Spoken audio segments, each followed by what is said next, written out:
Welcome to the Ultimate Sports Blog Podcast. Today is Monday, August 6, 2018. Today I'm going to recap yesterday's baseball games, look ahead to tonight's baseball games, go over my weekly power rankings, pick players of the week, go over two waiver claims made by the San Diego Padres. Well, I should say the Padres had two players claimed off waivers, and continuing the NFL rankings series I have going, today will be the running backs. All right. Baseball scores. The Indians defeated the Angels 4-3. I had the Indians on the podcast. The game was on TNT. I was correct. They improved to 61-49. The Angels dropped to 55-58. Shane Bieber improves to 6-2. Deck McGuire drops to 0-2. Brad Hand, his third save as a member of the Cleveland Indians. The Braves defeated the Mets 5-4 as they improved to 16-48. The Mets dropped to 45-64. AJ Minter improves to 4-2. Tyler Bachelor drops to 0-1. Jesse Biddle gets his first save of the season. The White Sox defeated the Rays 8-7 as they improved to 41-70. The Rays dropped to 56-56. Hector Santiago improves to 4-3. Diego Castillo drops to 2-2. The Nationals defeated the Reds 2-1 as they improved to 57-54. The Reds dropped to 49-63. Tanner Roark improves to 6-12. Luis Castillo drops to 6-9. Kelvin Herrera gets his third save of the year. The Phillies defeated the Marlins 5-3 as they improved to 63-48. The Marlins dropped to 46-67. Pat Neshek improves to 1-0. Drew Steckenrider drops to 3-2. Tommy Hunter gets his second save of the season. The Cardinals defeated the Pirates 2-1 as they improved to 58-54. The Pirates dropped to 57-55. Jack Flaherty improves to 5-6. Trevor Williams drops to 9-8. Bud Norris gets his 21st save of the year. The Rockies defeated the Brewers 5-4 in 11 innings. As they improved to 59-52, the Brewers dropped to 65-60. Scott Oberg improves to 7-0. Corey Nebel drops to 2-2. Sang-Hwan Oh gets his first save as a member of the Colorado Rockies. The Twins defeated the Royals 6-5 as they complete the sweep. They improved to 52-58. The Royals dropped to 34-77. Gabriel Moya improves to 2-0. Danny Duffy drops to 7-10. Fernando Rodney gets his 24th save of the season. The Padres defeated the Cubs 10-6 as they improved to 44-70. The Cubs dropped to 64-47. Craig Stammen improves to 5-1. Carl Edwards Jr. drops to 3-2. The Orioles defeated the Rangers 9-6 as they avoid the sweep. They improved to 34-78. The Rangers dropped to 49-64. Tanner Scott improves to 2-2. Drew Hutchinson drops to 0-1. Michael Givens gets his second save of the season. The Giants defeated the Diamondbacks 3-2 as they improved to 57-56. The Diamondbacks dropped to 62-51. Ray Black gets the win, improves to 1-0. Archie Bradley drops to 3-3. Will Smith gets his seventh save of the year. The Athletics defeated the Tigers 6-0 to complete the sweep. That's 6 straight wins for the Athletics. And they are just on a tear right now, and the way they're going, they might pass the Yankees in the wild card standings, and especially how poorly the Yankees have played to start August. Trevor Cahill improves to 4-2. Francisco Liriano drops to 3-6.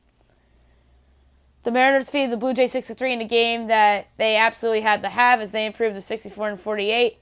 Toronto drops to 51-60. Zach Duke improves to 4-4. Joe Bigiani drops to 1-6. Edwin Diaz gets his 41st save of the year. The Dodgers defeated the Astros 3-2 as they improved to 62-51. Houston drops to 71-42. Walker Buehler improves to 5-4. Garrett Cole drops to 10-4. Kenley Jansen gets his 31st save of the year. The Red Sox defeated the Yankees 5-4. 10 innings walk-off hit by Andrew Benintendi as the Red Sox pull off the sweep. They improved to 79-34. The Yankees dropped to 68-42. Matt Barnes improves to 4-3. Jonathan Holder drops to 1-3. Today's games, not many because a lot of teams are traveling. Twins Indians at 7 o'clock. Cal Gibson and Trevor Bauer. Reds Mets. Homer Baylor, Noah Syndergaard. Cardinals Marlins. Luke Weaver and Wei-Yin Chen. 8 o'clock ESPN. Yankees White Sox. Lance Lynn, Dylan Covey. Yankees must win this game. That's 5 straight losses after last night. I think they avoid a 6th straight loss and find a way to win a game against a subpar opponent. Although I could see the White Sox hanging in this game because I just can. because they're home, and the Yankees have not played well in all aspects of the game. Their offense has gone cold. They're playing sloppy infield defense. Their starting pitching has not been great. Luis Severino, I think, is their biggest issue right now. More so than the offense, because at least the offense is getting Aaron Judge back at some point and Gary Sanchez back at some point. The Yankees really need to see Luis Severino get back to form, or else who the hell knows? They might drop to the second wild card. The way they're going, the way Oakland's going. Seattle hasn't played well, great, and that's a break for the Yankees. They are 6 ahead in the loss column of Seattle, 4 ahead in the loss column of Oakland. But maybe the soft schedule will help the Yankees, although they have not played well against some of the weaker teams in the league, mainly the Rays and the O's. But maybe they'll play better against a subpar White Sox team. So give me the Yankees to snap their 5-game losing streak. Also at 8 o'clock, you have the Mariners and the Rangers, Wade LeBlanc and Martin Perez. Cubs-Royals at 8:15, Cole Hamels and Jacob Junis. So you have the 2016 World Series winner against the 2015 World Series winner there, except the Royals are no longer a contender and the Cubs are still a contender. 8:40, Pirates-Rockies, big game for both teams, Joe Musgrove and Kyle Freeland. 9:40, Phillies-Diamondbacks, big game for both of these teams. 2 first-place teams, Jake Arrieta and Zach Godley. Well, the Diamondbacks are tied with the Dodgers. 10 o'clock, you have the Tigers and the Angels, Matt Boyd and Nick Tropiano. And at 10:15, Astros, Giants, you have Charlie Morton and Derek Rodriguez. And this is funny, 2017 World Series winners against the 2014 World Series winners. So a little irony in the schedule as the 2014 World Series team against the 2017 World Series champs against the 2015 champs and the 2016 champs going up against each other within the next couple days. So that is a funny storyline. Power rankings. Going to make this quick, go from 30 to 1, as I usually do. 30's the Orioles. 29's the Royals. 28's the White Sox. 27's the Padres. All those teams have played poorly of late. So has number 26, which is the Marlins. 25's the Mets. 24's the Tigers. 23, Texas Rangers. 22, Cincinnati. They've fallen off a little bit after playing so well over the last 6 weeks or so. 21's Toronto Blue Jays. 20's the Minnesota Twins. 19 the LA Angels. 18's Tampa Bay. Tampa Bay's fallen off a little bit even though they had a good weekend. 17 San Francisco Giants. They've been inconsistent since the trade deadline. They're probably regretting their decision not to sell. 16's the Pittsburgh Pirates. They have not played well since the trade deadline either. 15's the Washington Nationals. They are playing a little bit better since the deadline. Maybe it helped that they got the Reds in their home ballpark, although they lost a few games to those guys. 14's the St. Louis Cardinals, who have played really good baseball since the trade deadline. They just won a series in Pittsburgh. 13's the Seattle Mariners. This team's in a free fall. They won a big game at home yesterday against Toronto. 12's the Colorado Rockies. They've played well of late.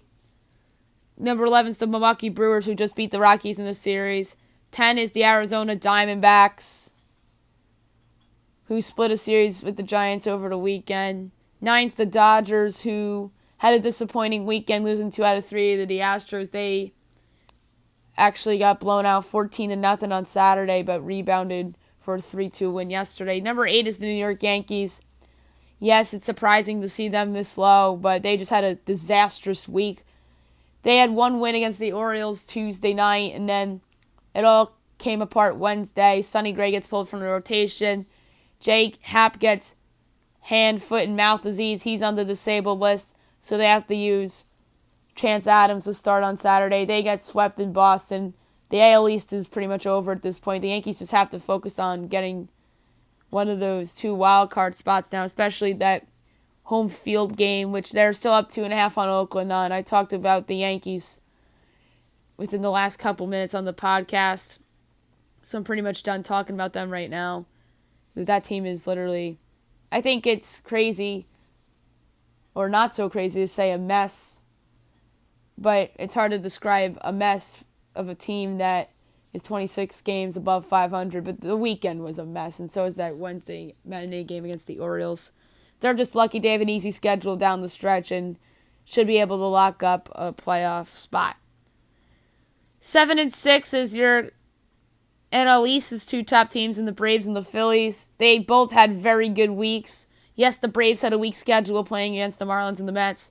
The Phillies, they were impressive. They split with the Red Sox. They should have swept the Red Sox, but the Red Sox found a way to win on a walk-off earlier in the week. And then they found a way to win a game on Tuesday in Fenway Park, and then they swept the Marlins. So that's why the Phillies are ahead of the Braves, because Philly was managed to win a game at Fenway Park, something that the Yankees couldn't do over the weekend. 5's the Cleveland Indians. They're starting to play better of late with the additions they made at the trade deadline. Leonys Martin's been a great addition for them. He's hit a couple homers already for the Indians. 4's the Chicago Cubs. Disappointing weekend against the Padres. They lost a few games, but they are still playing pretty good baseball just as a whole of late. Number 3 is the hottest team in baseball, the Oakland Athletics, winners of 6 in a row. I talked about them earlier. Their bullpen is outstanding. They got Erases Familia for nothing. 2's the Houston Astros. Impressive series win in LA against the Dodgers. 14-0 on Saturday night. It was very, very impressive. And no doubt about it, number 1's the Boston Red Sox, the best team in baseball by a mile right now. They deserve number 1, sweeping the Yankees. Yes, they should have lost last night, but they took advantage of an ineffective Aroldis Chapman, sloppy defense in the 9th inning. And they had 2 great pitching performances on Friday and Saturday, respectively, with Rick Porcello and Nathan Eovaldi. So the Red Sox do deserve some credit for sweeping the Yankees. The 2 good pitching performances. The 3-homer game by my pick for American League Player of the Week, and that is Steve Pearce, who has been a very effective pickup for them at the trade deadline. Ian Kinsler's provided a defensive upgrade at second base.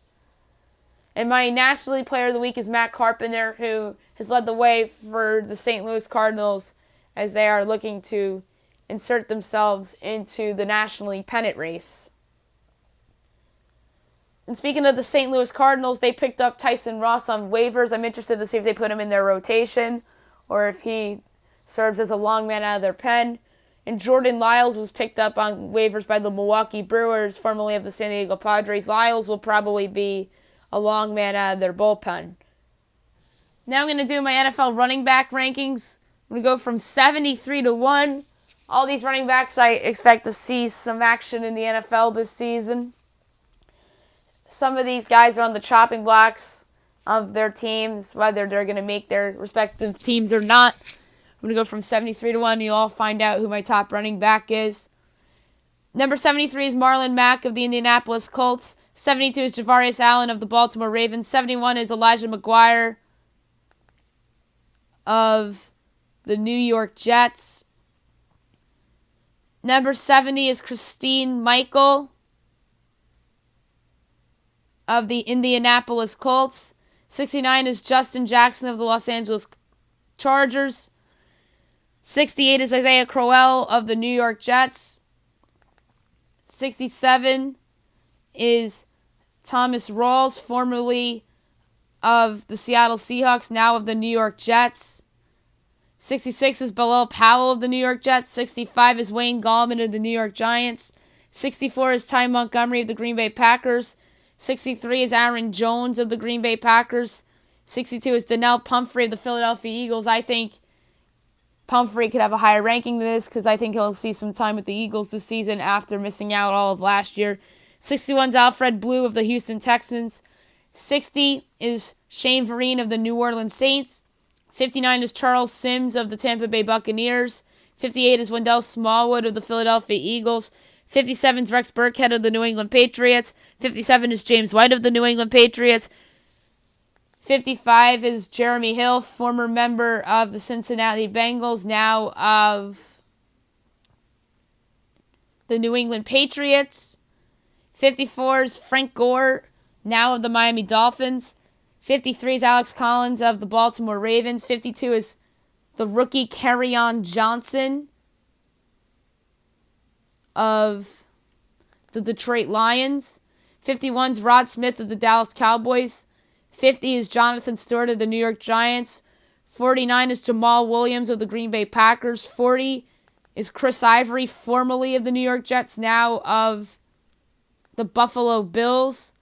47 is Amir Abdullah of the Detroit Lions. 46 is Chris Thompson of the Washington Redskins. 45 is Turkandrick West of the Kansas City Chiefs. 44 is Robert Kelly of the Washington Redskins.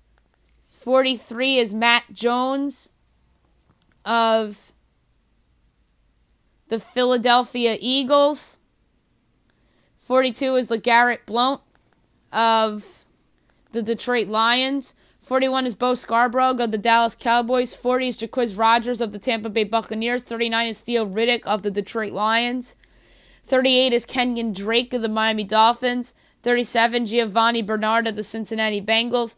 36, TJ Yeldon of the Jacksonville Jaguars. 35, James Conner of the Pittsburgh Steelers. 34 is Corey Clement of the Philadelphia Eagles. 33, Royce Freeman of the Denver Broncos. 32 is Darius Geis of the Washington Redskins. 31 is Tariq Cohen of the Chicago Bears. 30, Marshawn Lynch of the Oakland Raiders. 29, Darren Sproles of the Philadelphia Eagles. 28, Samaje Perine of the Washington Redskins. 27, CJ Anderson, formerly of the Denver Broncos, now of the Carolina Panthers. 26, Dion Lewis of the Tennessee Titans. 25, Doug Martin, Oakland Raiders. 24, Lamar Miller, Houston Texans. 23, Devontae Booker, Denver Broncos. 22, Ronald Jones, Tampa Bay Buccaneers. 21, Tevin Coleman, Atlanta Falcons. 20, Sonny Michel, New England Patriots. 19, Joe Mixon, Cincinnati Bengals. 18, Carlos Hyde, formerly of the San Francisco 49ers, now of the Cleveland Browns. 17, Latavius Murray, Minnesota Vikings. 16, Nick Chubb, Cleveland Browns. 15, Mark Ingram, New Orleans Saints. 14, Jordan Howard, Chicago Bears.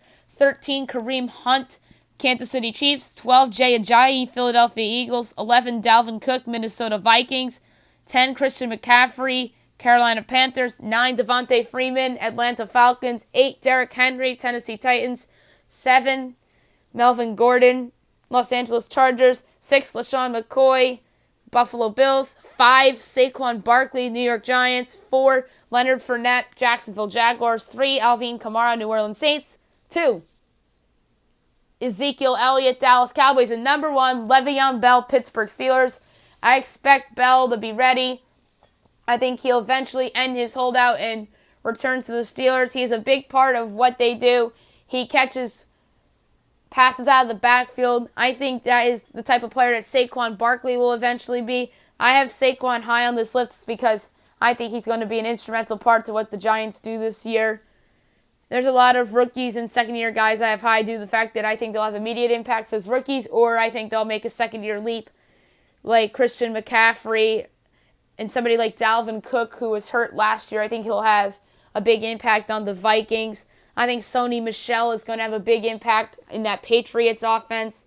Joe Mixon's a second-year guy that I think will have an impact on the Cincinnati Bengals. Nick Chubb, I think, will have a big impact with the Browns.